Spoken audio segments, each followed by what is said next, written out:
Okay. Greetings, brothers and sisters. Saturday, March 21st. Well, let's just get into it. I have some other things to say, but let's get into this first.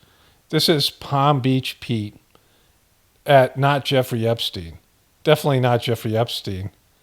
Hello, this is Palm Beach Pete. Just wanted to thank everyone for support and good vibes.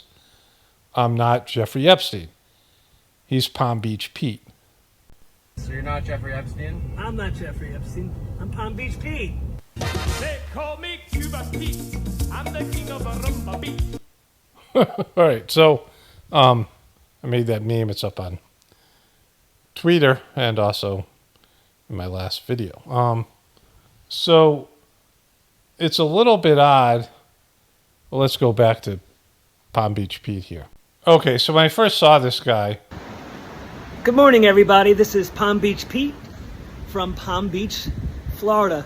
I want to thank everybody for the positive comments I got from saying I'm not Jeffrey Epstein. I'm just Palm Beach Pete. I'm just Palm Beach Pete. Now, when I first saw the guy, I went, "Oh, that's not Jeffrey Epstein." When the first video came out and he was wearing the weird hat, he was driving. But you know, the more he talks about this, the more I think he's Jeffrey Epstein. Because, you know, he's denying this all over the place. First of all, he lives in Palm Beach where Jeffrey Epstein did. Second of all, he has a character voice. Like a voice that somebody's trying to be a different voice, right? Like, is that his real fucking voice? Is that your real voice, Palm Beach Pete? You know, the other Pete, Cuban Pete, right? There's Cuban Pete and there's Stinky Pete, right? There, whatever there's. What are the other Petes? Cuban Pete was The Mask, the movie The Mask. You know, was that in Florida? Was that supposed to be set in Florida? Anyways, either way, that makes it suspect, like he's wearing a mask. You know, he could have little bit of plastic surgery and put on a fake voice and be hiding in plain sight, right? He's got beachfront property, so he's rich, playing tennis. You know, he's not helping himself out, driving a Mercedes convertible around. And, you know, he's made himself into a celebrity, right? Like nobody gave a shit about the guy. And maybe somebody figured out who he was. They got his license plate out. You know, unless somebody did some kind of investigation, he's just some random guy that got filmed on the highway. You know, maybe his friends and people have told him, "Hey, you look a little bit like Jeffrey Epstein. Change your fucking look, bro." But instead of changing his look, he's leaning into this. And he's posting on Twitter, again, these videos out. And going out of the way to say he's fucking Palm Beach Pete. From Palm Beach, Florida. I want to thank everybody for the positive comments I got from saying I'm not Jeffrey Epstein. I'm just Palm Beach Pete. Going to play some tennis today. Going into town. Have lunch. I'm so not Jeffrey Epstein. I'm just me being me. I'm so not Jeffrey Epstein. You know, the more he says that, the more it seems like he is Jeffrey Epstein. And it's a crazy phenomenon that has went really viral. And I really appreciate all the support. And just want to reiterate, I'm Peter from Palm Beach. Have nothing to do with Jeffrey Epstein. He's a very bad person. What he did, obviously. And he is... Yeah, I mean, he made you into a celebrity. dead. And I'm alive. Boom. He's dead and I'm alive. All right, dude. How many islands do you own? Is there a Palm Beach Pete Island? What's going on with Palm Beach Pete? Okay, so the Palm Beach Pete thing is so funny to me. But I was going to lead with this. Like, Tucker Carlson ends up... You know, I ended my last video with him saying, it's time to tell the truth about everything.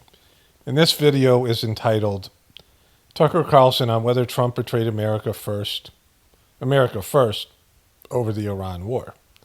And he's interviewing with Zany Minton Beddos, editor-in-chief of The Economist. So she's in charge of the editorial aspect of the publication of The Economist, which is owned by the Rothschilds, who you can't get anymore. Rothschilds are the ultimate Zionists, right? So he's interviewing with her, which I don't know why the fuck he would do that. And they get into it because she says she criticizes Israel, and he gives it to her. But the problem with Tucker Carlson is, Well, I'll tell you. I'll show you this. Right. It's what I was saying at the end of my last video. Tucker Carlson is the best at articulating these things.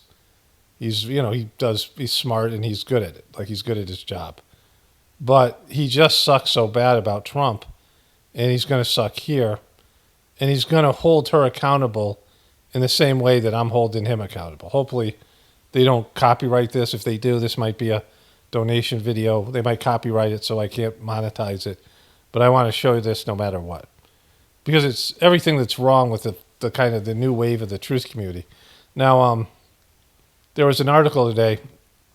I don't usually check the news, and I don't know why I even did today, but maybe I was looking to see if there's any big story before I put the video up, because today's, Saturday. This video is going up Monday. I just completed the other video this morning. I did most of it on Friday, but if there's some big story, I didn't want to, render the video and then have to upload it again. Because there's this big story every 10 minutes, so it's just a matter of what I cover or not. And so I looked at MSNBC, and they were talking about Alex Jones, closing up InfoWars. I don't even know what that is, if that's true or not, or whether it's going to happen or not. And then they were talking about Tucker Carlson, Candace Owens, and these other people who've taken up the mantle for Alex. Like the new generations of fake truth or shills. But I want to show you something with Candace Owens, too. That's the first two things I'm going to do. But let's start with this thing. Let's start with Zany Minton. Podcasting about this in the last 2 weeks, you have made the argument very strongly that the United States has been pushed into something not in its own national interest by pressure from Israel and the lobbying power of Israel. Well, it has been. The question is whether the person who makes the ultimate decision, who would be President Trump, should have pushed back. That's it. Of course, Trump should have pushed back. Okay, so he gets very animated. Who is this? Where is she? Is this Tucker Carlson's links or her links? Previous presidents have done. To some extent, some very limited extent. George W. Bush didn't push back. We wound up in the Iraq War, and now everyone pretends, had nothing to do with Israel. I was there. I was talking to Bush. That's not true. That's a lie. And that's a lie. It's not true. It's a lie. It's a lie. This guy, he's gently reprimanding Trump here when Trump should receive full condemnation. I'm going to be more generous than anybody because I believe Trump's doing God's work. I believe that God, the divine plan is for the system to go down. The divine beings who work for God to facilitate spiritual development here on planet Earth are clearly all in favor of this. There's been a plan in place to do this, and they needed somebody to execute that plan to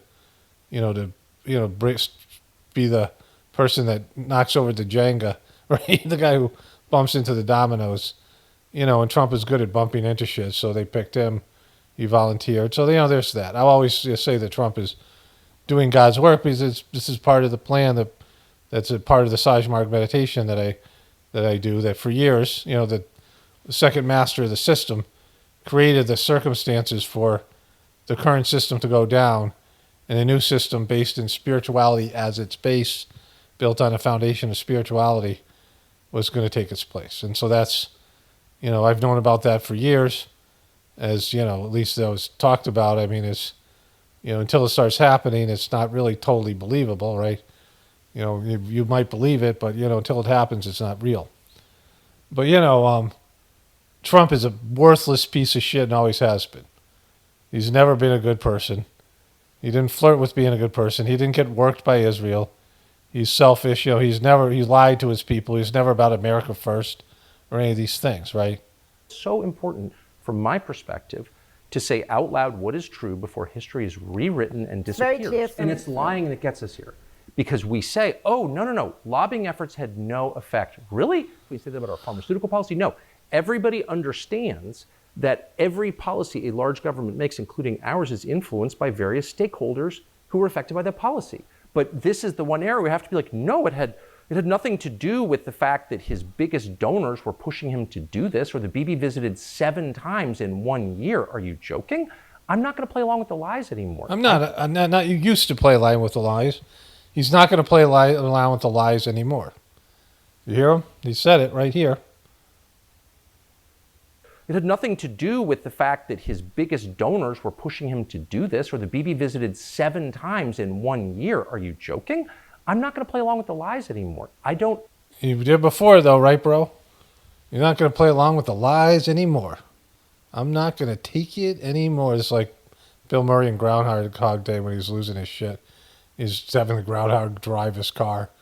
I'm not going to play by their rules anymore. You know, like fucking... You know, but you did play along with the lies. And that's why you're a piece of shit. Because, you know, like this is not being someone who's seeking the truth. I don't know how people do that. I don't know how somebody plays along with the lies and sleeps at night, right? Like get another job or just, you know, don't comment on these events or, you know, just do something. But like to come out there and lie to your audience constantly and know that they're lying and that you're going along with the lies, and like Trump's a fucking lying sack of shit, right? Hate Jews. I don't hate Israel. I love my country. This has happened yet again. I can give you a whole list of previous times where it's happened. And I think we need to know what happened so we don't hurt ourselves further. I am not saying don't blame Israel. I think Israel has its own national interests, and Israel was certainly pushing for things. But I think there is more agency and therefore more responsibility with the President of the United States and the Trump administration. I wouldn't disagree. He represents me. I live here. But that's important because in the but way you Israel described pushed him into this. Now, he shouldn't have gone along with it. He should. You know, what do you mean pushed him into it, right? You know, there's zero about Trump that would, he doesn't even want to acknowledge this as a possibility. He doesn't want to acknowledge what Marco Rubio said. He keeps on saying it was about his decision, how he decided, because he doesn't want to look like a fucking bitch. Because he knows when you get bullied by a little fucking tiny ass country that you're supporting, they either have to have something on you or there must be some reason you're scared of them in some way. That's the only way. That's the only reason that he would, you know, Trump doesn't like to get pushed around. And he was pissed at Bibi when Bibi acknowledged Joe Biden as the president because he thought they had a thing together, right? And so he doesn't even like the guy that much, and certainly not now. And the guy's killing him with these comments about Jesus and all this shit. But he looks like Trump's bitch. I mean, everybody thinks this. Everyone's saying these things. These are what, you know, everyone's, you know, this is what it's all about, right? This is what it comes down to. And Trump knows that. That's why he's not even pretending that, you know, he was bullied or pushed into it. Now, Tucker Carlson keeps on trying to give the guy a break, but Trump campaigned on not being the bitch, right? This fake assassination attempt and him saying fight, fight, fight and all that bullshit, right? Whatever it is. And to say he got pushed into this, you know, that's not, like, you can't say anything like that. Like Trump, there's no reason for him to do this. They told him to do it and he did it. So whatever the hierarchy is, whatever they have on him, whatever reason he's doing this, it's not for the betterment of America. Israel wants America to collapse, and they see America is going south in Israel. You know, there's this point where there's a parasitic relationship like this, and the host realizes there's a parasite, like the American people are, and now is being talked about, and there's no way back for you, right? So, you know, they want to bury America before America wants some fucking payback, which is going to be inevitable when this thing goes tits up, right? And so Tucker Carlson played along with it, like he said. You know, stop fucking stop, you know, giving kid gloves to Trump. He's a piece of shit, right? Trump has always been a piece of shit. To push back, but and everybody who supported him and said, you know, you could have known. If I knew, you could have known, right? Like you know, if the liberals knew, you could have known. Like you just didn't want to know, and the people who supported him gave him money, you know, pushed for him. People like Tucker Carlson and Candace Owens and Alex Jones and all these other shills. You know, they all knew. They should all know, right? There's no excuse. Just like there's no excuse for him. I mean, again, it's not, I don't give a shit. It's not like I don't, you know, what I do is between me and God. Whether these other people fail, that's their business. Like, I don't get all angry because they suck. But I do like saying they suck because it's fun, right? You know, telling people that they suck when they suck. And that Trump woke up one morning, it's like, well, I think I'm we're not going to... suggesting that, to be clear. No, Israel pushed him, the prime minister, and by the way, it's not even just, it's not Israel. There are a lot of people who disagree in Israel. I know some of them. It was the Israel. Prime Minister of Israel, Benjamin Netanyahu, who pushed our president into doing this. And I hope this is the last time that Netanyahu or any foreign head of state will ever push an American president to do something. Well, if there's going to be the last time, but not because of something good. something that hurts America. Well, let's talk about that, because I think we may be, as you yourself said earlier, at a tipping point in terms of the rapid decline within the United States for support for Israel. Maybe. And you see it huge. I mean, you've seen it for several years on the Democratic side, you're now seeing it on the conservative side, and you're seeing a collapse amongst younger people. I'm not telling you anything you don't know. How quickly is... What the fuck are those things? It's kind of pedo ring? What is that thing, zany? Is that going to change the politics of Israel in the United States? I mean, it's hard to know. There doesn't seem to be a direct connection, not just on Israel or foreign policy, but on almost any issue between what our leaders believe and do and what the public thinks and wants. The public begins to believe, in their frustration at their declining standard of living, for example, or declining birth rates, or whatever it is that's getting worse, and a lot is, that there's no way to use legitimate means to change it. Voting doesn't work. If they believe that, then they will buy down. Let's move to this thing here. MAGA, or 95% support for the war. On the other hand, you're clearly a man with a large number of followers who is making a very, very different argument. I was standing next to Trump at his house when he got elected. I've known him a long time. I talked to him a lot. She asked about America first. If Trump betrayed America first. So, I don't fully understand what MAGA is, but I know that the core promise of the Trump political movement, Make America Great Again, was America first. And it was articulated by him repeatedly. The fact that you guys fucking bought that, anybody who bought that Trump is the most selfish, narcissistic fuck out there. They all are. Politicians lie to you. They tell you what you want to hear. And slogans, if you fucking vote for slogans or bumper stickers or MAGA or any of that bullshit, like that's for dumb fucks. Like that's, bumper sticker, people who can't complete a fucking sentence, right? People who can't complete a thought. They think in bumper stickers, they binary fucks, right? Left and right, on or off. So if you bought into that shit, and if you're a smart person, and if you're stupid, then you're stupid. Like, I mean, if you're, not stupid, it's a matter of consciousness, right? If you have low consciousness, you don't have the ability for abstract thought. Well, yeah, of course you have no. This is all you can do. Great, you're totally absolved. But if you're a smarter person, and anybody listening to this here would be a smarter person, and again, like I'm not saying you should, like I wish you'd get punished or whatever. I'm saying like you got to take a hard look at what the fuck's going on inside of you, that you fell for this, right?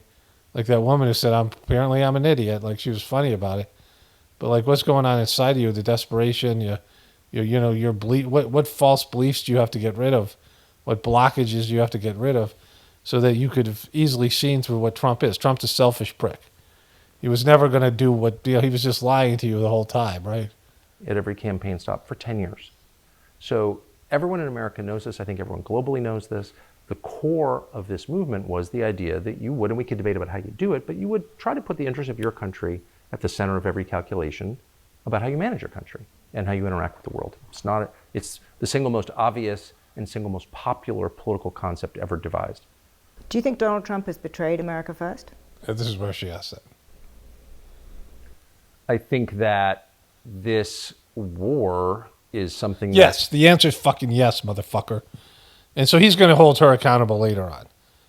Like for not being as good a truther as he is and not being as hard as Israel as he is. You lying sack of shit. Like you said, you played along with the lies. The answer is yes, Trump's a total piece of shit.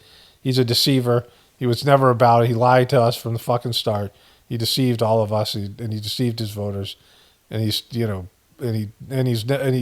put himself in whatever relation, whatever's going on, whatever Israel has on him, over the fact that this is going to destroy America. This is fucking going to destroy America. This is going to be catastrophic. There's no way back. And again, I believe he's doing God's work, blah, yada, yada, yada, that stuff. But aside from that, the people he promised to stop this kind of thing from happening, to make America great again, he's destroyed the country. There's no fucking, there's no mulligan here. There's nothing that he can do now or what he's willing to do.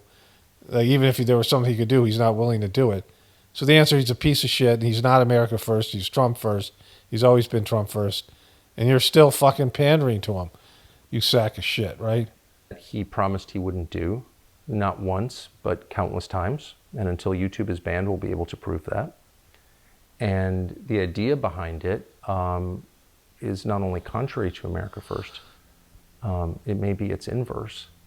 There's no argument that changing the regime in Iran helps the United States. And if there is an argument, I'd love to hear it. And by the way, if that argument is sensible and So Trump, I'm going to show you a clip where Trump says there's no more leadership to negotiate with. Like, that's a good thing, right? So he's created chaos in Iran, which totally helps Israel and fucks America and fucks the countries around it. And it's going to be, this is going to be a nightmare.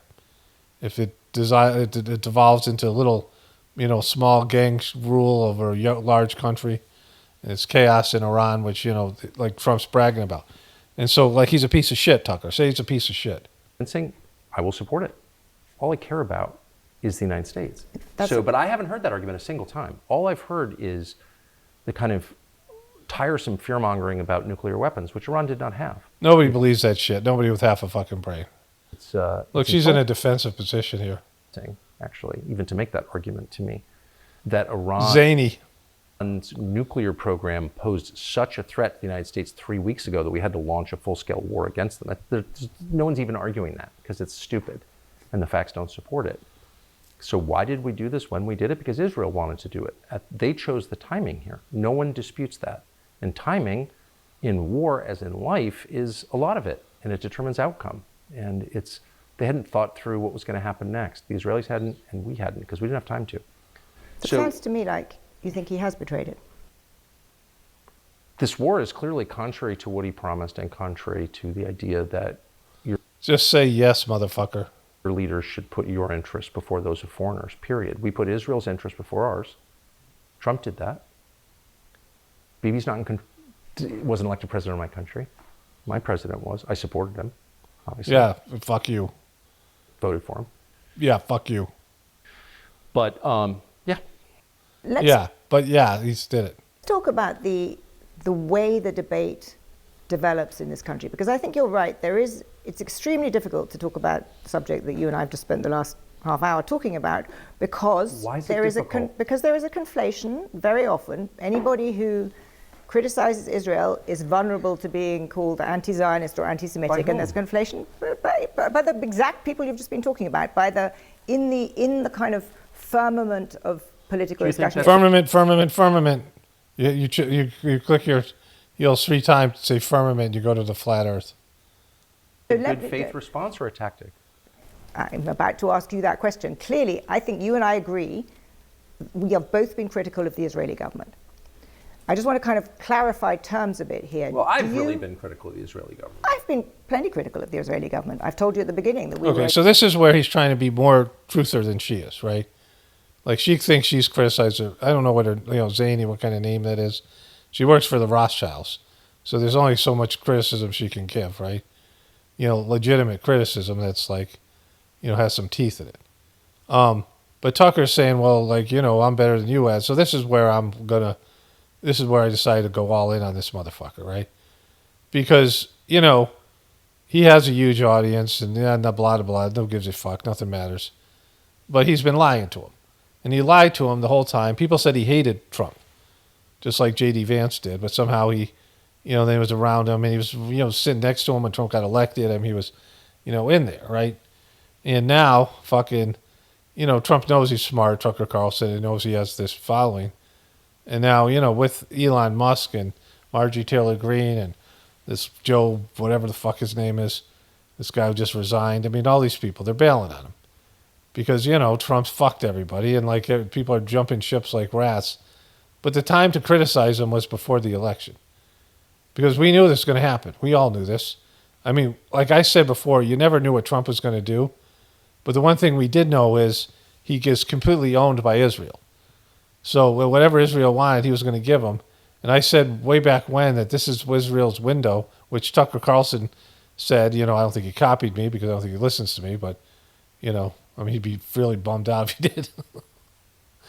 But, or maybe some of his people did, but he said the same thing I've been saying, that there's a window because the next president, the next, political campaign, Israel's going to be an issue. Because people are pissed at Israel, and this is their one opportunity.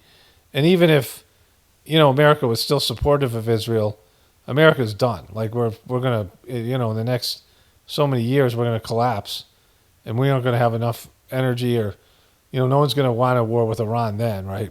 So like it's going to be when people are starving in America, they're not going to be wanting to hear about some bullshit war with Iran.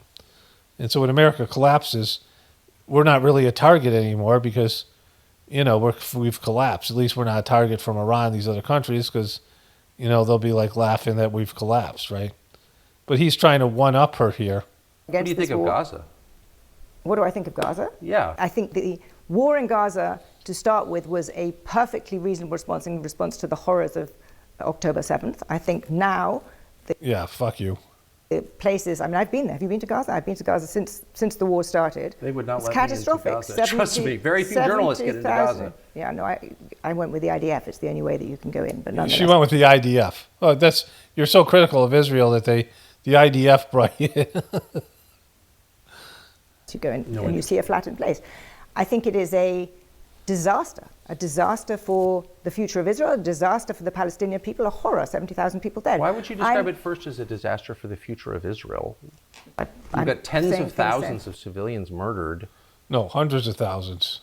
But it's foremost a disaster for the future of Israel? No, it's foremost a disaster for the families of the dead kids. Absolutely. I made 3 points. Because everybody sucks up to Israel in this way that suggests they're afraid. And everyone is afraid, and you know that. Everyone's like, the real problem is calling people anti-Semites allows real anti-Semites to flourish. It's like, no, actually, the real problem with calling people anti-Semites who aren't is accusing the innocent of a crime they didn't commit. And the real crime in Gaza is killing people who did nothing wrong. So those are the real problems, I would say. But no one can say it because you have to be like, oh, no, but really, October 7th I don't know what you're talking about, Kaz. We're having a... Everyone watching this knows what I'm talking about. Well, let's get on to that right now. Yeah. Because you... Okay, so that whole thing, I don't know. I'm going to stop here. And like I said, hopefully they won't copyright this. But, you know, I've been saying this for a while, you know, that there's levels to this thing. And there is a level where you just tell the truth. You know, like you don't worry about how it affects you. You know, like, again, I'm not saying that people should say things to get arrested or saying things to die, you know, shit like that. And that'd be stupid. Because what you say is, like, what I say here has no value, right? Like, it doesn't matter what I say here. I mean, in terms of, like, there's things that are helpful to people, there's knowledge that's given, you know, but what we believe isn't going to change this or affect the outcome. But it's important to yourself as a person, as a spiritual person. You know, someone on a spiritual path in your relationship with your soul and God, that you don't lie and do shit that's going to cause you problems later on, right? Like, that's what's important. You're betraying yourself more than anybody else, but you're also betraying your audience who's coming to listen to you. And you're giving them like fucking, you know, half-truths, or you're hiding shit, or you're out lying to them. And that's what these motherfuckers have done. And so with that in mind, let's go to Candace Owens. Okay, so this popped up in Twitter. Now, Candace Owens became a Catholic, which makes no sense at all. Because Catholics have a worse history of abusing kids and has a worse effect, and it's global, you know, with all the scandals. I mean, I know 2 Irish women who do Sajmark meditation who are abused by priests sexually in Ireland, and that's a whole other thing there. It's just bad. And it's pushed people away from God. It's a really bad thing. And so I don't know why you would convert to Catholicism, you know, because they don't have the option. But she's talking at this Catholic, whatever it is, you know, like now she's become a celebrity, and she's promoting and talking about being Catholic, and how Charlie Kirk wanted to be Catholic. But if you've heard me criticize her, how narcissistic she is and how much she loves to talk about herself. And somebody, you know, noticed this also, and they decided to count the number of references that she does. Thank you so much. Thank you. Truly an honor to be here. This is my first Catholic event, so I will never forget this.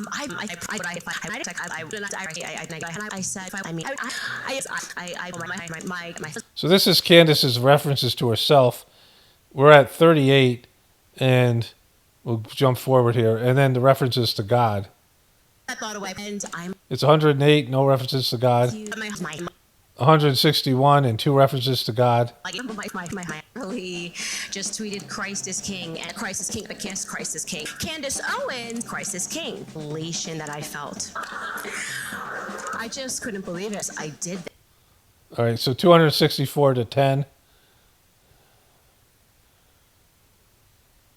Somehow it's spinning here. This platform was 331 to 14. given to me. God, I found me, not mine, it to me, like me. But for the first time, my celebrity made sense to me. 333 to 15. Mine. I mean, I am, and I me, and I me. Really, that is just such an analogy for my entire life and my entire ascension. 349 to 15. Candace Owens references herself. I talked about this. I, me. There's certain people that just me, I, me, me, right? Like, holy shit. But that's classic because I'm glad somebody did this. And I'm glad Twitter recommended it to me. Okay, two things to show you with Trump to go with all these other things. Again, Trump supporters and Candace Owens and Tucker Carlson, they really push for this guy to do what he's doing here. You know, these shills, these pieces of shit. Let's start here. Show all those attacks that we're hitting those guys with, and they don't know what's happening. Their Navy's gone, their Air Force is gone, their anti-aircraft is all gone, it's all gone. Their radar is all gone. Their leaders are all gone. The next set of leaders are all gone. And the next set of leaders are mostly gone. And now nobody wants to be a leader over there anymore. We're having a hard time. We want to talk to them, and there's nobody to talk to. We have nobody to talk to. And you know what? We like it that way. Why the fuck would you like it that way? So, you don't want to talk to anybody? So you're just going to fucking bomb? You're just going to bomb the shit out of them? If they're all gone, then why are you bombing them? So, you don't want to do what he's doing. Like, this is the worst thing you do is take down all framework, all governments, and I've said this before. The worst government in the world is better than fucking gang rule and chaos, where there's no rule of law. And then people lose their shit, right? Everybody. And then everybody turns into animals and savages and fucking cannibals, right? I mean, like what you're looking at is complete chaos. And then, you know, these thug-like gang, evil thug gang people rise up. And this is what happens when you take down a leadership in an inorganic way. And they have all those weapons and they have oil. And so oil is going to be, you know, there's going to be foreign involvement. They're not going to want U.S. involvement over there, and you're not going to be able to get it in there, right? Because fucking people will be bombing you and all that shit. You know, so they're going to have missiles over there. I mean, you're going to have gangs with missiles. You're going to have all these various groups. And, you know, I mean, who knows how this comes out. But this is not better. What you've done is not, but you've broken something and left a vacuum for something worse. And he said this when he said regime change wars don't work. So this guy's such a piece of shit. Like, he just gets more and more as a, I mean, just fucking, like I said, he's doing God's work, but holy shit. You know, like, just, he sucks so fucking bad, right? And then, like, that same day or the next day. For protesting.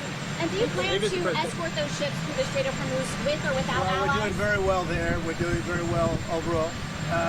You know, we don't use the strait. We don't, the United States, we don't need it. We don't need it. We don't use it. We don't need it. You know, but fucking it up is not, like, good for America. Like, do you not realize that? Like, Jesus fucking Christ. Just because we don't get oil or whatever, I mean, we get something from there. Sure, we get some sort of goods and services, but yeah. You know, it's for countries that are closer to that area. And we have oil, you know, we have local oil. But, you know, Jesus Christ, just because that we don't need it doesn't mean it doesn't hurt us and other people. Like, kids are going to be starving in all these other countries based on you being a weak puppet piece of shit to Israel. Like a fucking taint liquor. Europe needs it, Korea, Japan, China, a lot of other people. So they'll have to get involved a little bit on that one. Do you still want South Korea supporting the United States? All right, so there's that. Okay, beautiful Sunday morning, March 22nd here. Got a lot of rain last night, nice cleansing rain, good meditation this morning. And I'm continuing from where I left off yesterday, big developments. My wife sent me some stuff last night. And I have some of my own things here I got to get back to. I got to revisit that video with Tucker Carlson and that woman from whatever her name was, Zumi. Anyways, if Iran doesn't fully open without threat the Strait of Hormuz within 48 hours from this exact point in time, the United States of America will hit and obliterate their various power plants, starting with the biggest one first. Do you know which one that is, the biggest one? Like, you might have a name there. You could have a name of what that power plant is, you fucking remedial motherfucker. The biggest one. I'm going to get that biggest one first. Thank you for your attention in this matter, President Donald J. Trump. Okay, so when you obliterate a country's power plants, there's no recovery. People need electricity, right? And this means that 90 million people in this country, whatever portion that biggest one, has to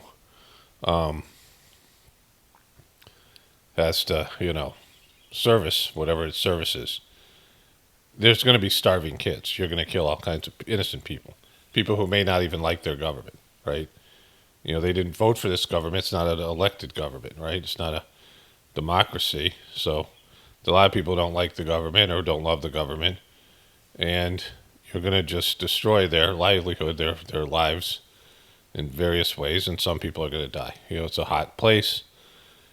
Plus there's, you get rid of air conditioning and fans and, whatever else, ice, water, these things that people need when it's, hot. It's a fucking Middle Eastern country. And, you just can't do shit like that. Like, you don't do shit like that. Just because you're a little whiny bitch, right? Like, there's no bigger pussy than this motherfucker. And he's been talking about the Strait of Hormuz like it's no big deal. Well, we don't need it. And then, trying to get these other governments. I covered that, I think, already in this video. And then all of a sudden he throws out this threat, and I don't know if he has the ability to do this. But the Iranians are not backing down. Like, they want to take America and Israel down.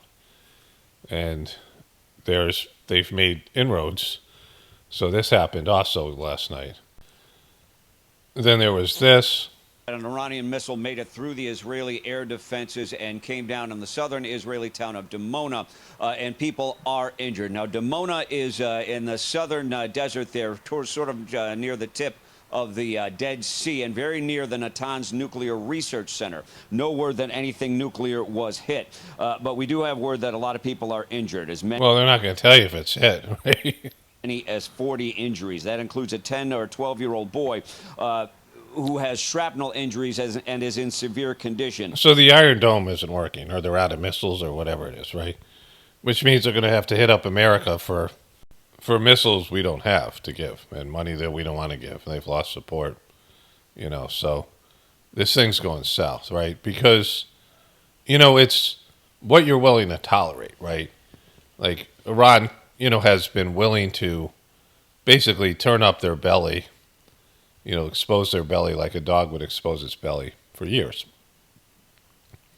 And give America everything they want. They have done that over and over again. But they just keep on getting bullied to the point where, they have figured out a way to take down America, where, their lifestyle will be reduced, when there'll be whatever that is for them. But America and Israel will lose their powerful positions. And they'll be backed by China and Russia in any possible way in the proxy war. And they got this dumb fuck Trump who's willing to destroy America rather than confront Israel or, let be honest about what they have over him, right? Whatever reason he's doing this, he doesn't have to. He doesn't have to, other than, it's God's will. According to U.S. intelligence, principally or perhaps entirely ballistic missiles, which are the fastest by far and the most dangerous.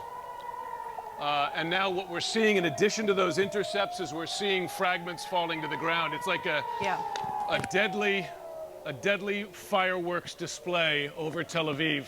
Goodness, there was an impact just to the left of us here. And you're talking about Tel Aviv, Jim. We are looking at pictures right now. Oh, we are looking at pictures of Tel Aviv, what you're describing. Oh, Jesus. Oh, God. Okay, guys, we got to get off the roof. These are coming down right next to us here. Please do, Jim. Please do. Please do, Jim. Jim, we can't lose you, Jim. The world would suffer without you, Jim. Jim, you got to fucking take care of yourself, bro. I mean, you're so important, Jim. Jim, everyone loves you, Jim. They're coming down. One just about. We got to go inside. Jim, please take cover. Take cover, Jim. Jesus Christ, Jim. Why are you still up there? You get off the fucking roof, Jim. Jim. We don't have fucking insurance here. You gotta get fucking... We have to pay out of pocket for anything that happens to you, Jim. We don't want that shit, Jim. Come on. We barely got any viewers left, Jim. Come on.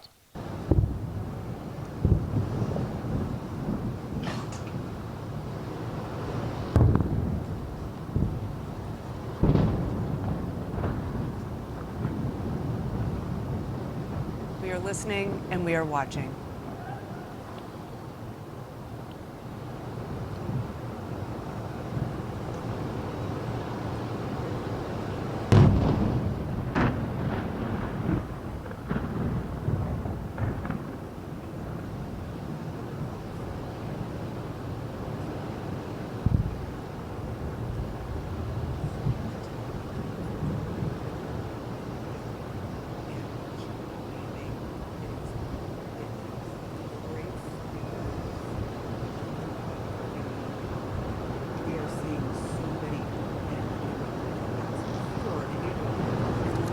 Sarah, I'm going to go to Jeremy Diamond in northern Israel. Jeremy? All right, so that's CNN. There's the skies over Tel Aviv, or the Iron Dome isn't working anymore. And Iran still has plenty of missiles apparently, and who knows what else they have. And Trump is being a little bitch about it because that's all he could do. Trump's a punk, right? Like, Trump's always been a punk, and fucking, he thinks that he's in a superior position because of the U.S. military being superior. Like, in an all-out war between America and America and Iran wins, right? America wins. But this isn't what this is about, right? This is about what happened with Vietnam, right? And, the collapse of an empire. Like, it's a difference between winning a war and keeping your empire going. And this is, going to collapse an empire. Okay, so then there's this. Well, Mr. Prime Minister, I wanted you to know the President asked me to come and make sure you were okay. Yes, Mike. Yes, I'm alive.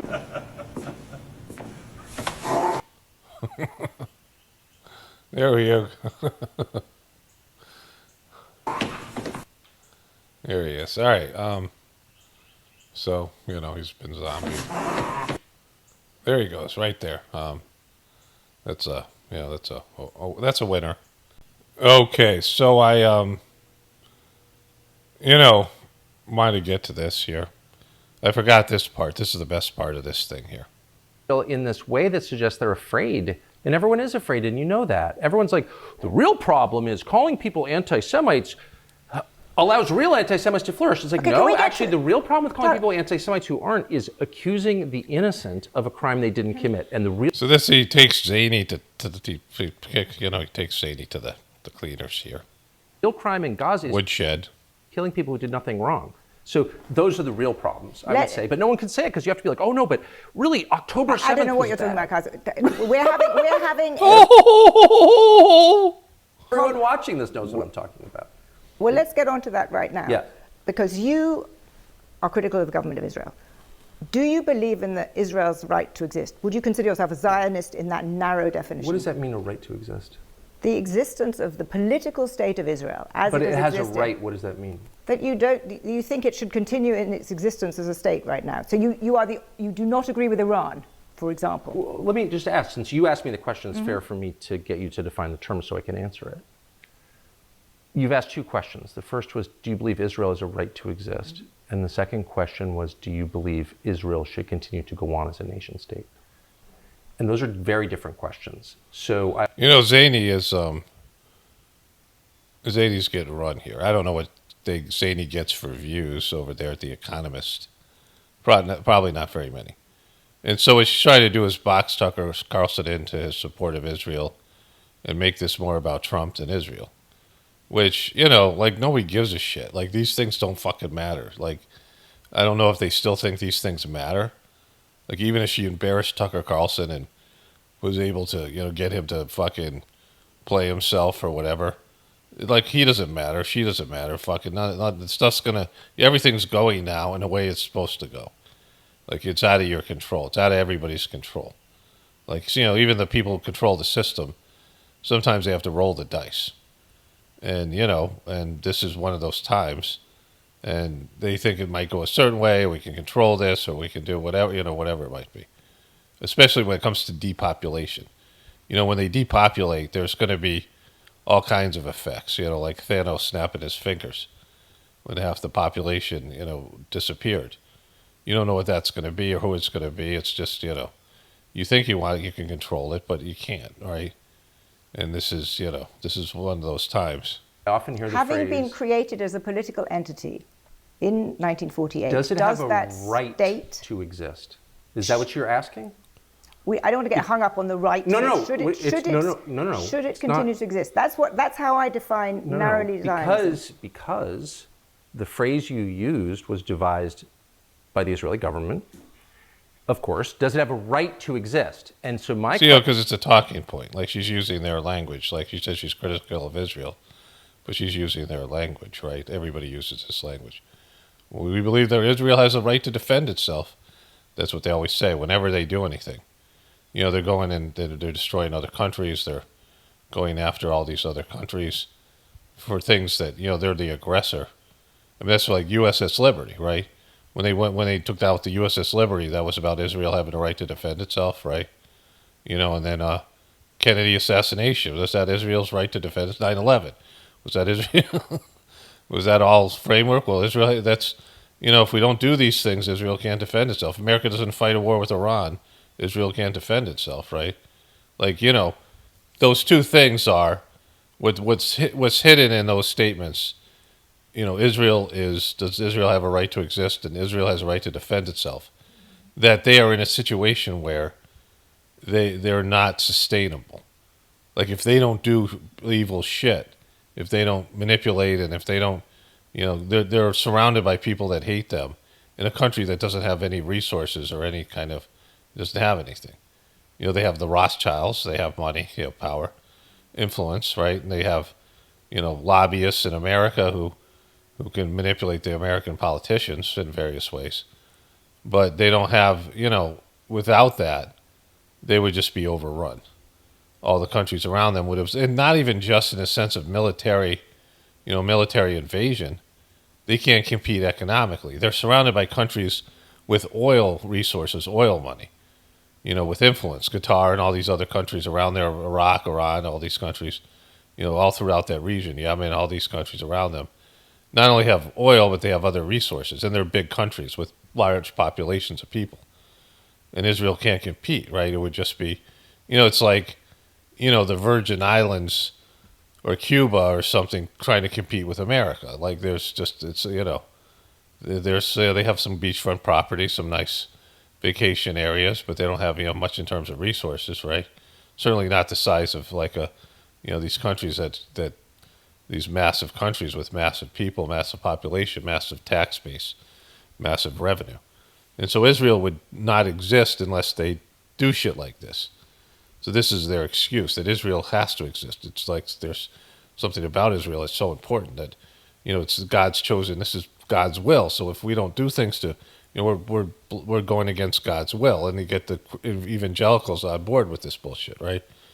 When, it's a doomed country. It's can't, not just because of the circumstances, but the orientation of the religion, where you have a punishing God, where you have people who are predisposed to do things that, thou shalt not kill, thou shalt not covet the neighbor's wife, thou shalt not, all these fucking commandments. They do all that shit, right? They're afraid of God. Like, God is constantly punishing them. They have an adversarial relationship with God.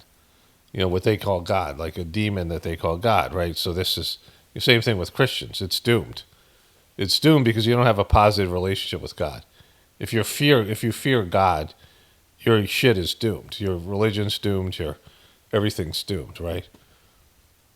Question to you would be, What does that mean? Why don't you answer my question? It's a very simple question. I don't know what your question is. Are you asking, does it have a right to exist, or do I want it to exist? Do I seek its destruction? Fine, answer it that way. Well, of course I don't seek its destruction. Okay, I've already said, as you know, because I said it to you, I don't want Israel to be destroyed or have to use nuclear weapons. We've established that you are in that narrow terms of Zionist. If that's She's trying to claim he's a Zionist because he doesn't want Israel to be destroyed. That makes him a Zionist, right? Which is not, Zionism would be about, Zionist is that God has said that Israel, which is the greater Israel. I show you the greater Israel all the time, that this is the promised land. And that's not God. God doesn't promise anything. It's either a person making shit up, pretending God promised, or, multiple people rewriting whatever bullshit history, or it's a demon, right? Which, a demon doesn't promise land, even, it's just, it's a whole thing. Like it's a whole level of, falsely created divine history, right? That God wants something that, God doesn't give a shit about who's fucking lives on what land or whatever it is, right? Like, everything is, situational. Like, you can see it in nature. Like, there's animals outside right now, birds fighting for territory. Like, you can hear the birds outside. So they're playing their songs, and they're all trying to, mate and these things. Squirrels and shit like that fighting for their territory. And predators that are hunting them, and all these things, right? Who have to fight for their territory. Like, things fight for their ants, and, everything is fighting for its territory. The homes gets invaded by predators or some other, to get displaced by nature itself. Everything's situational or temporary. Like, you have to move. Animals say that like every fucking day. An animal says, "Oh, I have to move." Like you have no fucking choice, right? So that's how God feels about it. Like we have this idea of land ownership, but the animals don't give a shit about it. We all have depending on how much land you have. If you have any sort of even a yard, and even mice coming into your house, you got pests. You got to fucking fight a war with them. You got to bring in chemicals and poisons to fucking fight off the pests, termites and shit, right? Ants, and mice, and whatever. So you have a choice. You can set traps. You can spray shit, poison that's fucking gonna poison you. You're spraying poison in your own house, and they still come in. They still fight away, right? Because that's you can't own anything. This idea of ownership is silly. It's God's. Like you're given stuff as a stored for God. What are you going to do with it? Well, how are you going to use it, right? And so, it's a silly idea. Like, it's not, it's not, God doesn't promise you a land. Okay, God doesn't make promises, right? The only thing you're promised is God's love, which is all you need, right? I'm in no sense a Zionist. I don't want any country to be destroyed at all, and I don't want people to die, particularly ones who committed no crime, because I don't believe in killing innocents, period. That's the basis of Western civilization. Eastern civilization is a whole different view. They believe in collective punishment. I don't. So you're in no sense a Zionist? I don't even know what that means. Why don't you define the term, and then I'll tell you whether I am. I've just defined it. What's and you said that a Zionist, in my narrow term, this definition is that the state of Israel, the political state of Israel, has the right to continue existing. The right? Where does that right come from? What do you mean? These are like, I'm not being a lawyer about it. I just want to know what you're asking me. You answered the question. Because again, that's a great question from him. Where does the word, who gives you the right to exist? What does that mean? God? You're saying they have the right to exist? Like, it's fucking stupid. You exist because you exist, right? This whole thing about Black Lives Matter or, White Lives Matter, all these things people are saying. What does that even mean? Does your life matter? Does my life matter? In what way does our lives matter, right? Are we making the world a better place or a worse place? It's your ability to do something with your life, right? It's not anything to do with, because people think that God serves them. People want gods to serve them. People want to pray to God when they, need God to do something for them, right? That's the issue here. That's 100% the problem with all this kind of mentality. You serve God, and then you're right. Then your life matters, and then God gives you things to watch over and take care of, right? You become a conduit for God. Like, that's all you could ever do. Like, it's silly. Like, this whole idea of, like, you know, that God serves you. God serves your wishes. You know, God's not a fucking genie, right? I don't know what you're asking Let's me. go to the Wait, third. no. I think it a lot. You don't want to define your question, and I don't know why. I don't know what you're asking me. I've already said I don't want Israel to be destroyed. I don't want anyone to be killed. And you've said, does Israel have a right to exist? Does it have my question is, what right are you talking about? Does Britain have a right to exist? Does the United States have a right to exist? There was a world order built up after 1945 which suggested that world order. Aggression should not be condoned into countries. Now that countries with borders have the right to continue. I totally agree with that. Okay. Which is why the first thing that Israel did within 2 weeks of this war starting, which is supposedly existential for them, was take southern Lebanon, take someone else's country, as they have done repeatedly. And no one even mentions that. And so I guess I would be opposed to that because I think Lebanon has a right to exist. I thought Gaza had a right to exist. But I noticed that as soon as we start apportioning rights, only one country gets them. No, I did not say that. You're absolutely... Okay, she said, you know, Zany's an Israeli shill. That's what this is. Putting words into my mouth. Because I believe, here's what I do believe, since you asked. I believe in universally applicable standards. And if they're not universally applicable, they're not standards, they're preferences. I believe in human rights that derive from the creation of people by God. All right. So, you know, Tucker Carlson doesn't believe that because he keeps on saying all I care about is America, right? He says all I care about is America is, you know, like a big part of his whole stick, right? That's, you know, America first is not God. Like, that's not something that can come from God. There's no America first. There's people first, right? You know, godly people first.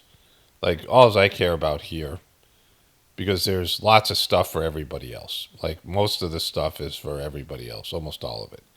The people I care about here are people who have the potential for spiritual, you know, an interconnection to God and having a spiritual life. You know, I went through it because, you know, I talked about my, you know, I had these IQ tests when I was a kid. And I had a high IQ in like the 240s. And, you know, because of my dyslexia, they thought I was like, you know, fucking retarded, you know, because that's what everybody was back when I grew up, right? Like, you know, you were labeled as that if you had some kind of, you know, different type of learning style, right? There's all these types of learning styles, and dyslexia is one of them, and not all dyslexics are the same, right? For example, you know, people have different ways of understanding things, and we have a school system that has a very remedial way of teaching knowledge, right? Through, you know, repetition and through indoctrination and, you know, various levels of you know, mind control. You know, the knowledge is given with a sense of, you know, not a sense of, with an underlying idea of controlling you and indoctrinating you to a system and shaping your internal world. And, you know, after those events that happened, you know, those school shooting events, remember there was one of them where they came out and the mom was like, her kid wrote something, emotional healing love, right before he died in a heroic fashion. It was her 5-year-old, right? And then she partnered with Senator Blumenthal and Lady Gaga and Yale University to start getting into kids' emotions, like controlling their emotions in school. I don't know if that stuff, I mean, it was a movement. I don't know if it, you know, how far it got, but they were doing that. Like, that was part of the whole thing that came out of that, right? And so, you know, you have this need to control people, which is, you know, if there is a controllers, which I call them, you know, you have to control things when you are going against God's will. Like, I talk about this extensively in my book, The Choice, like a whole chapter about this. You know, how they have to repeat the lies over and over again because, you know, truth wants to come out. And so they use the collective consciousness and they indoctrinate everybody and they get them all, you know, in some kind of a matrix-like way to have a hive mind and keep on reforming this illusionary, deceptive reality that people subscribe to. And it has to begin in school and now also on the internet to where they're, just keeping everybody locked into a construct, a mental construct. And so, there are a lot of people that's kind of all they can do. I mean, they don't have much potential to start off with. And then they just have to cling to, they're out of their depth. They cling to institutions. They cling to, the control system. And they can't, break free from it, right? They can't, they can't face the truth. They're only like small little bits of it. And they can't connect to God internally, so they cling to some bullshit religion, that tells them this and that, some promises of an afterlife, whatever. They don't have the capacity. And so it's a very small amount of people that have that capacity. I'm not talking about IQ here as much as I'm talking about your level of consciousness, your level of, how many lives you've lived and where you are and your your spiritual journey. And so there are people who have the potential for spirituality, and that's the only people I care about, because 99.9% of all content is about dumb fucks and for dumb fucks, right? And so, I don't make content for dumb fucks, because they don't have the potential or the ability to do what is offered here in terms of the Sajmarg meditation and the idea of connecting to divinity within you. But when you have this idea of like Israel, and just Israel, this is an example. Does Israel have a right to exist because God said so? What does God really want? What does God really want? And if you ask those questions, and again, God doesn't want things, what's God's plan? What's aligned with divinity, with the divine plan? And you start asking those questions, you realize you can't be an American, you can't be a patriot, you can't be a religious person, you can't be any of these things, because those things have their own purposes, and those purposes are to thwart the divine will, to go against God's will. So pretty much everything in the system, from our media to our schools to everything, is to keep a deceptive system going. And when you realize you're dependent on this deceptive system, and that your life and your ability to exist would be disrupted, you're basically, addicted to this system in one way or another, in many ways. Then you're in this kind of quandary, right? Because, the system obviously has to come down, is against God's will, but what happens to me, right? What happens to everybody? Like when the system comes down, and so you sell yourself out. You say, all right, well, I'm not going to work for God then, because God's taking down the systems. And people start thinking of God as the devil, because their life and their connection to the system and all the things that they need in it, and they can't have that come down, right? They can't live without it, right? They can't, there can't be a rebooting of the system to make it align with God's will, because it's based in lies. I mean, the economic system alone, a debt-based economic system, can't exist in a divinely run system, like with divinely run, based in divine principles.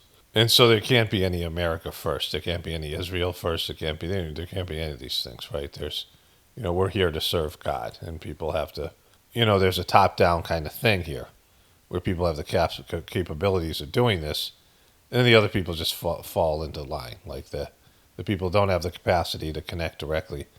They just follow the leaders, and the leaders become people who are saints in their orientation to the world and service-oriented, and the other people copy them because that's what the system does in the institution. They go along with it, without questioning it, because they just, they're looking for, people who have a higher level of consciousness to guide them, because they don't have it, right?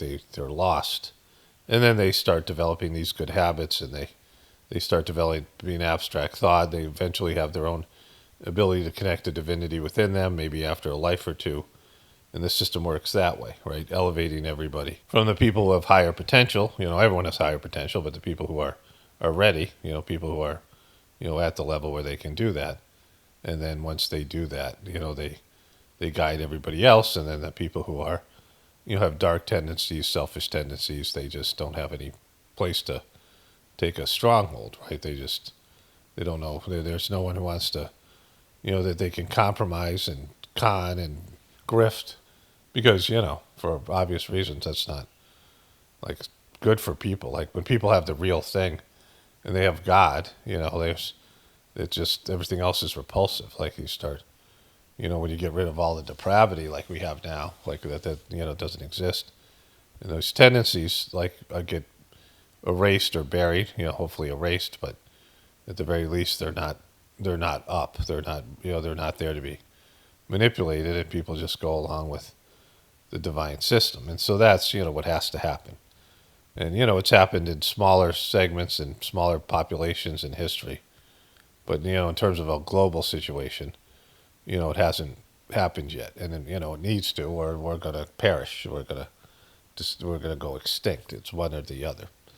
And so there's no serving a country. There's no, serving the dumb fucks. It's, you have to support the health. One of the classes, I have a master's in counseling. And I took a, class on group therapy. And this guy wrote a book about these 10 healing factors. The things that can heal. And I don't even know it's 10, I think it is. Like I only remember one. So, one of them was you have to support the health. So if you go into a family, there's a person or a couple people who are carrying the family, right? There are people who are healthy in the family, and they're the ones who, they have the strength and they are holding the family together, right? And almost every, I was talking to my kids, and when my family imploded and my divorce happened, and I think every one of them thought, they all said it.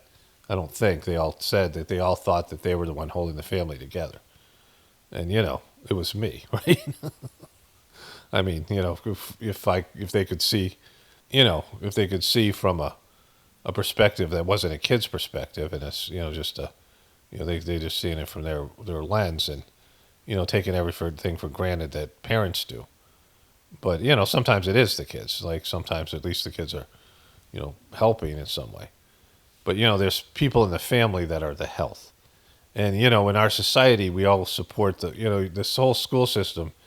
It surrounds like the dumb fucks and the misbehaving kids. The gifted and talented in our society are, if they're anything, if they get identified, they compromise those people. If they identify the gifted and talented, they either compromise them or they exclude them in some way. And they focus on the troublemakers and all these people, the people who are, the squeaky wheel gets the grease. The wayward son, the prodigal son.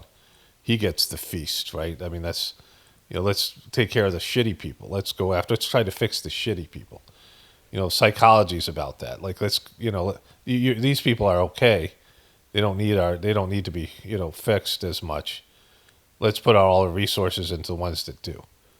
And I, abhor that. That's my, I have a whole problem with all those, the teaching of the prodigal son getting the feast. And all the other kids are like, why didn't we get a fucking feast? We didn't leave. We weren't shitty, right? And so you have to identify the health.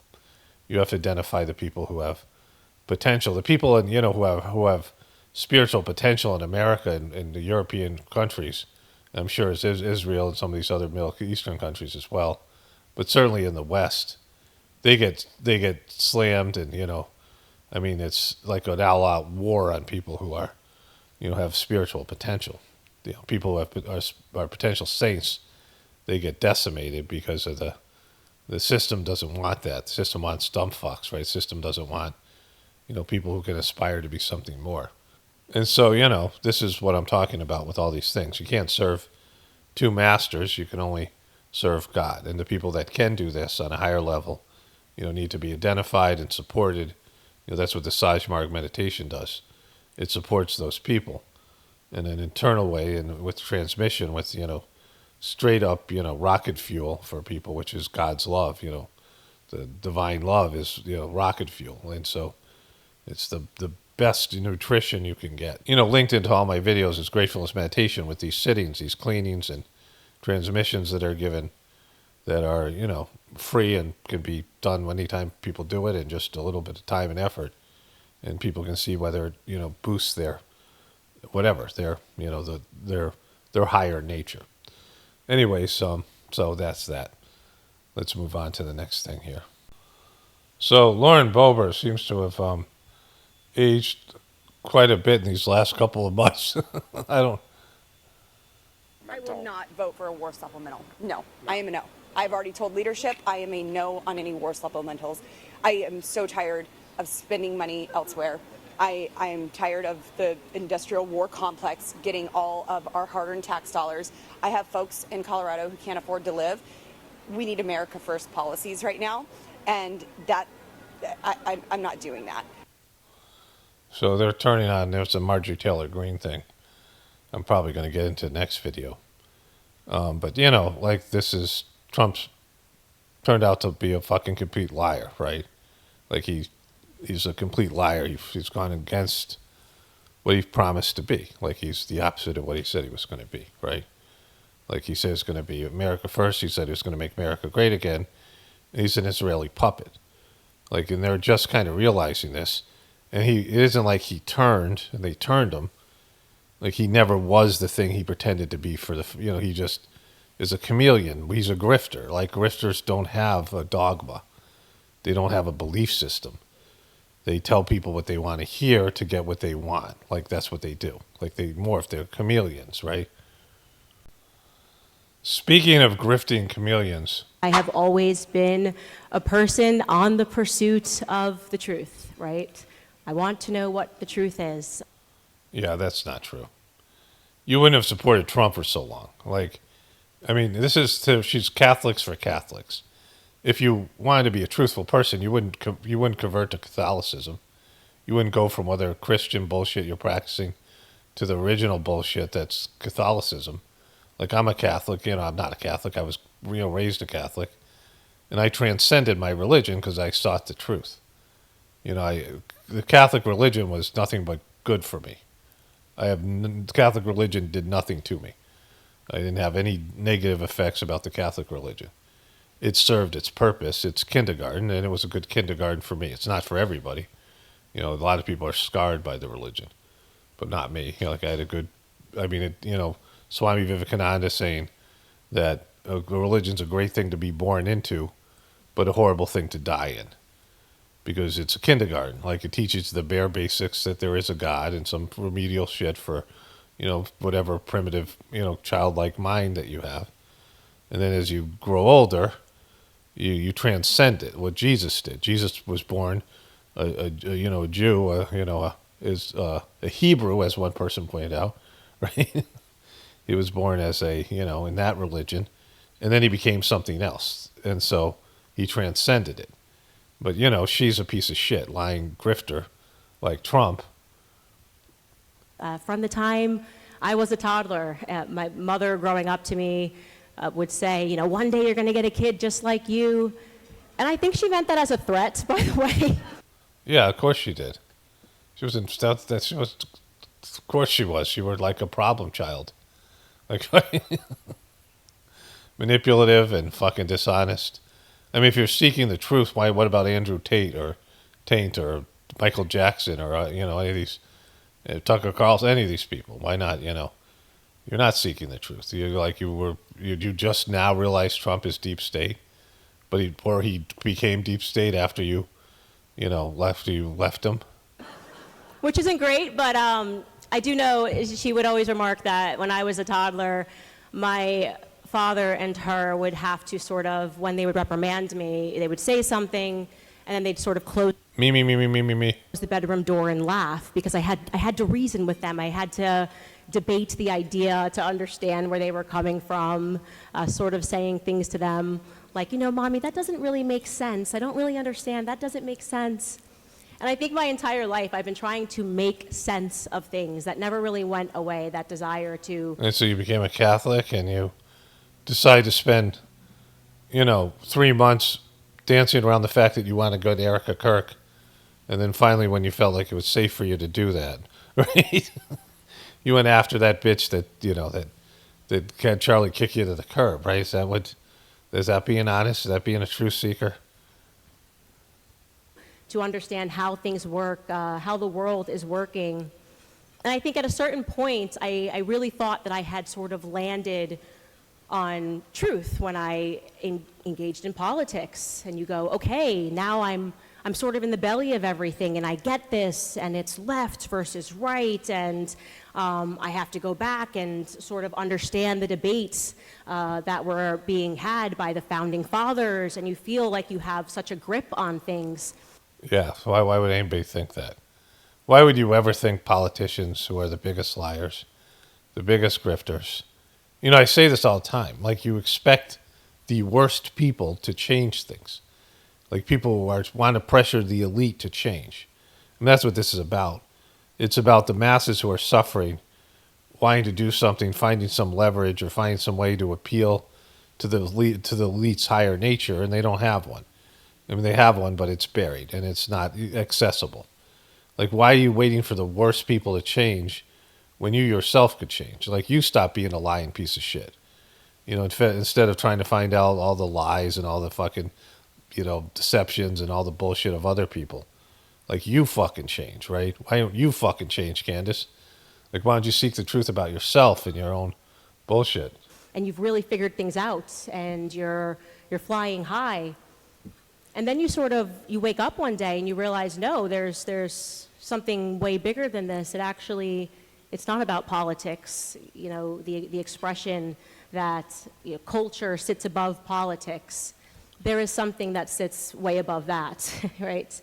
And what's happening in this world has always been spiritual. It has always been theological. So you think that the higher nature, you go from politics to the Catholic Church? What a truth seeker. What an amazing truth seeker. You found the fucking Catholic Church after... And when I began to examine those things and realize, love America, 250 years, rah, rah, rah, but there's a lot of stuff that happened before those 250 years that you have to get your hands on, and to fully understand these things of the world, and to recognize that these debates that we are having, they're not new. I have always been... Jesus Christ. All right. Candace, me, Owens. Okay, so my wife told me that there's this narrative going on about Yair Netanyahu's son. From the river to the sea, this flag is all that you'll see. Okay, bro. And what she had said was, here he is with Donald J. Trump, both giving the thumbs up. They give the thumbs up there. He's wearing the blue Israeli tie. He's wearing the red American tie. So they said that this guy hadn't posted for 7 days because he's mourning his dad, and that's part of their religion. And it's not true. He posts, unless this is not his official account, but it has a check mark, so I don't know. But, you know, not followed by anyone you're following. It's weird. We don't have any connection. Anyways, so there's that, this guy. But he, you know, if this is the actual guy, then he has been posting regularly. He posts all the time. He retweets stuff like Tucker and Joe Kent and just all this stuff. He's a professional Twitterer. So apparently this happened, this guy. Every conqueror who ever lived believed what you believe right now. They are gone, and I am still here in 2 billion hearts. You cannot kill truth. That's not what Jesus looked like, bro. Apparently Jesus appeared to Netanyahu to dispute his claim about Genghis Khan being more, you know, stronger than him, you know. Christians are just dope. You cannot bomb it into submission. Love is the only force in this universe that does not eventually destroy the one wielding it. Jesus. What he said there is true, but still not. You know, this thing's goofy. About love. Choose it before the choice is made for you. What you call strength is often fear in armor. For what does it profit a man to gain the world and lose his soul? And, you know, cut off your foreskins, right? The question isn't whether evil can win for a time. The question is, what are you becoming while you try to win? Exactly. Boom. He was visited by Jesus. All right, that's a good way to end this video. I'm going to go to a voiceover now. Okay, so two things I want to get to here. The first thing is this. The Candace Owens thing, she said she has always been in the pursuit of truth, which means she's never going to find it, right? Searching for the truth is not finding the truth, right? You can be a truth searcher or a truth finder. And so there's that. And the other piece I was going to say, well, I lost it, but I got it back, is about Israel's right to exist. You have an opportunity to exist, right? You have an opportunity to live.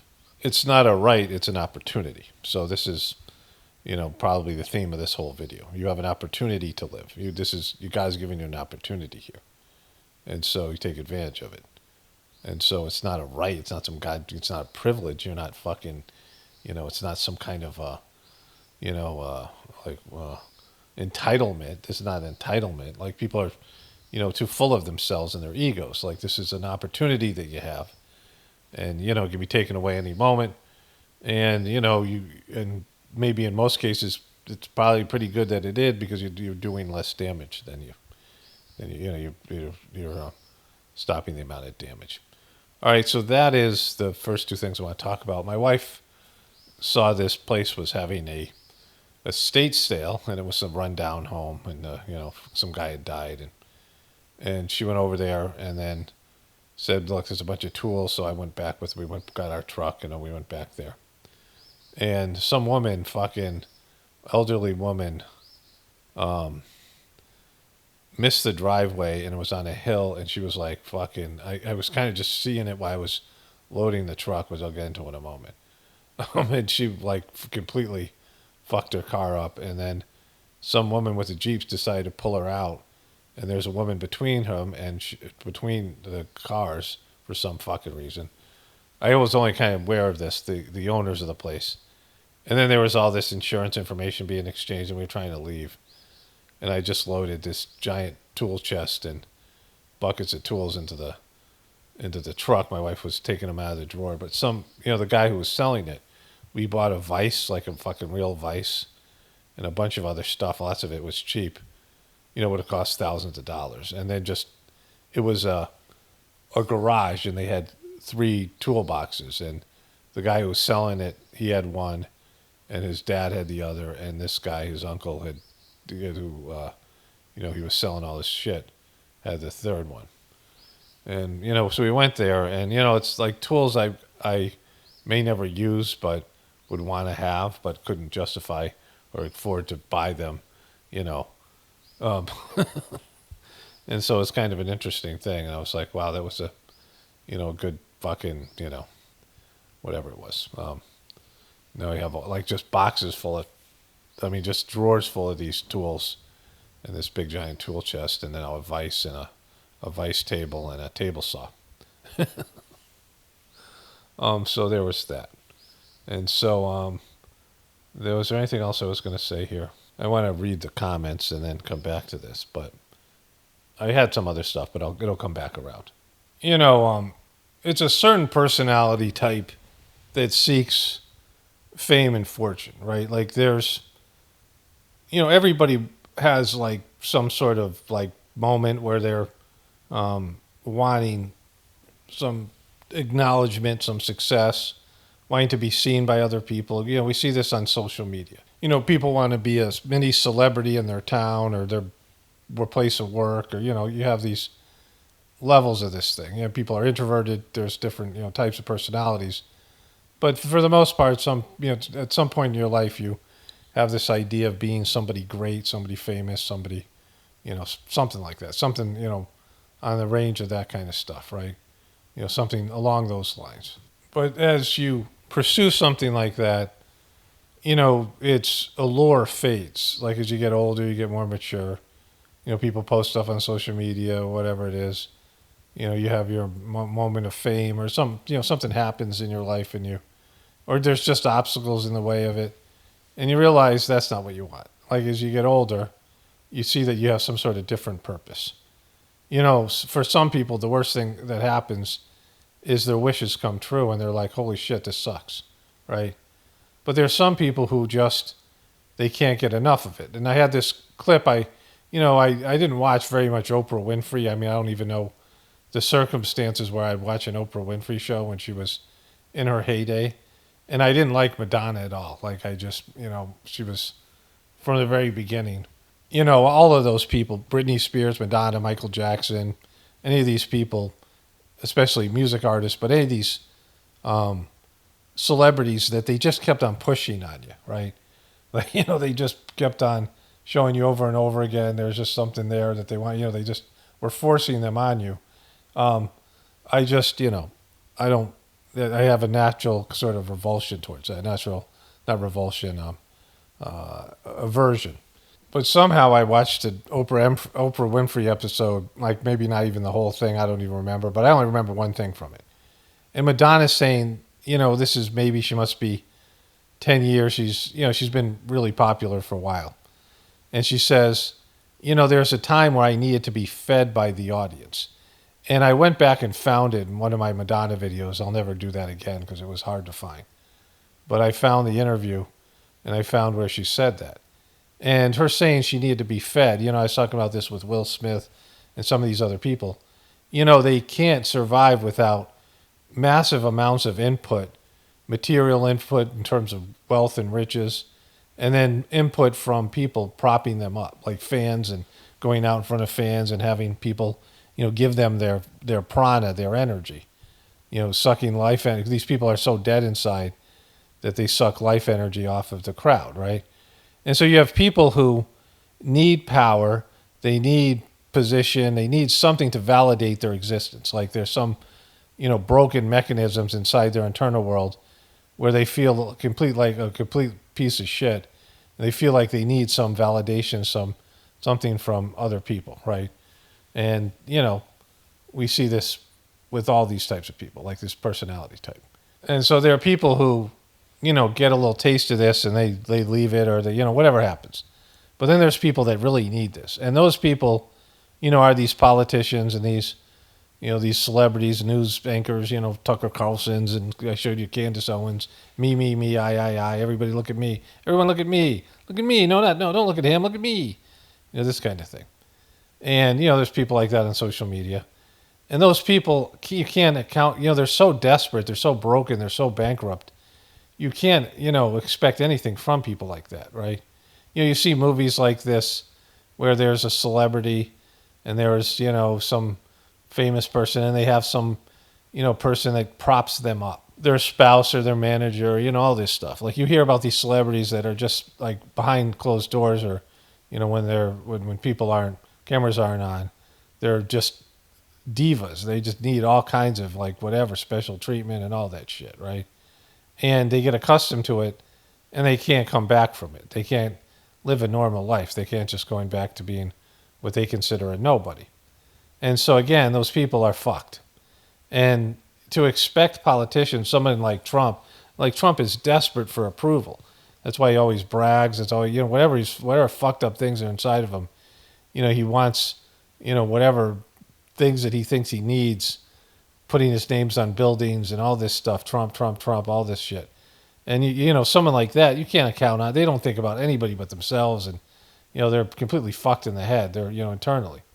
And so there's nothing there for all these people. And you can't, count on these people.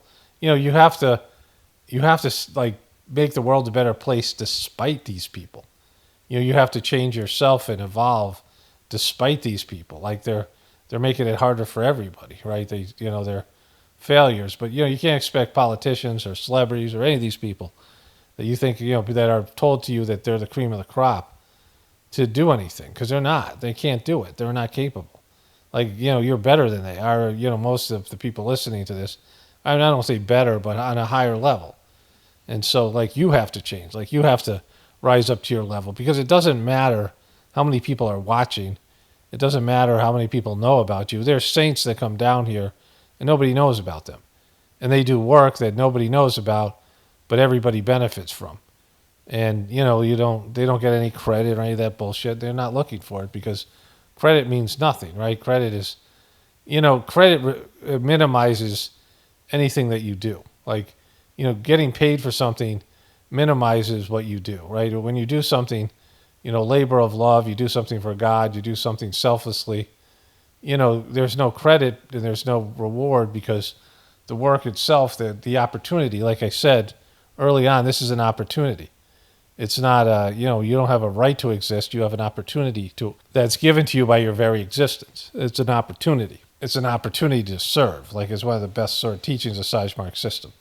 The reward for work is more work. You're not a vacation, not fame and fortune, but more work. In the spiritual world, if you're given more work, you get higher work, and you're able to advance, and you then have more. You have to become more, so that you can perform the work. You expand, your heart expands, and your spiritual energy expands, and you have to go to a higher level to do higher level work. And so that's the beauty of working for God. Okay, so there are a few comments here, just I think 2 of them. So maybe more. I haven't. Let me refresh the comments. A person says, you can't see the bigger picture past your TDS, Trump derangement syndrome. So sad. Nothing said when Biden, Bush, or Obama was in. Well, you never watched my videos. Like, I shit on Biden for years and all these other people. So, you're 100% false. But, when someone's such a dumb fuck, like anybody using the term TDS, and I have it, I was going to play it this time with Fetterman, who gets into it. But I'll do that in my next video. But when people use the term TDS, in a way that's about, all these Trumpers who use it, and they try to, that's their argument that you have TDS, they're, so fucking remedial in their consciousness. Like, you're like an amoeba. You're like, you have no life in you. You're, you think it's great. It makes you feel good because you can't understand the fuck what I'm saying, right? But Trump is a piece of shit. Like Trump's a horrible person. Like he's, more of a piece of shit than the normal person. Like he's just selfish and narcissistic, and he's conned you and he fucking played you. And you're just a total dumb fuck. Like you're not stupid, low consciousness. Like you're an NPC trying to tell somebody with a pulse that they have TDS. Like everyone knows you're fucking stupid. Like you don't even know how stupid you appear by saying something like that. It's not an argument, right? I mean, it's ridiculous. And so then there was an earlier comment from yesterday, was it? There's a bunch of ones here, yeah. And so the person wrote, one person wrote, kaboom, kapow, kablowy. I was trying to think of all the things I used to say. Kaboom, kapow, kablowy. That's what I said. Kablamo. I forgot it. I got all these bits I forget about. So I begin to see some sort of plan unfold. We're being told that work from home and travel bans are beginning to be touted as a means to deal with the impending energy crisis in the EU.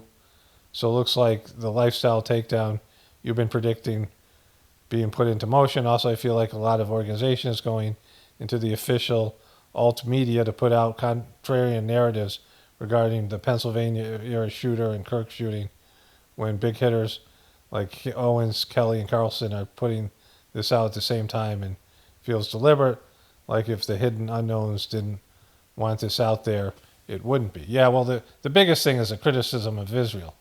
I never thought I'd see the day where people would be able to say that. So a person wrote, do you need to say fuck? I haven't watched you in over a year because you started cussing. I'm probably not the only one. And then somebody wrote, I started watching him because he said fuck. There was a video where all the time it was fuck, fuck, fuck, fuck, fuck, fuck, fuck. I actually ended up having to give a fuck about the video. And then other people wrote,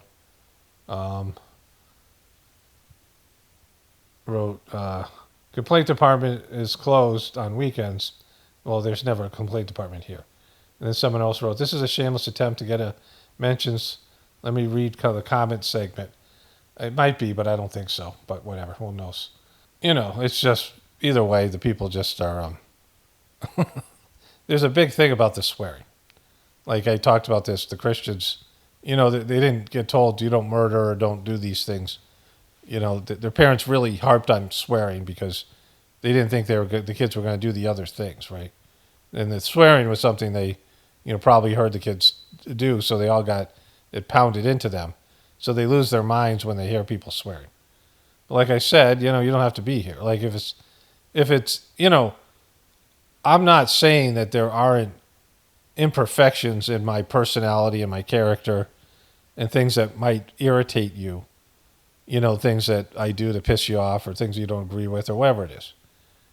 And that's the price you pay. Like for any knowledge you get, anytime there's sort of a teacher sort of situation, the teacher is going to be flawed, or someone's got knowledge that you want, and there's a price you have to pay, whatever it is, and some of that price might be like I do things you don't like, it doesn't come in a package that you want to hear, but if you value it, then you'll be here. Otherwise, who gives a shit? Then go. If it's not worth, if you can't tolerate my swearing, there's not, but if the content is of so little value, you can't tolerate the swearing, then what the fuck, right?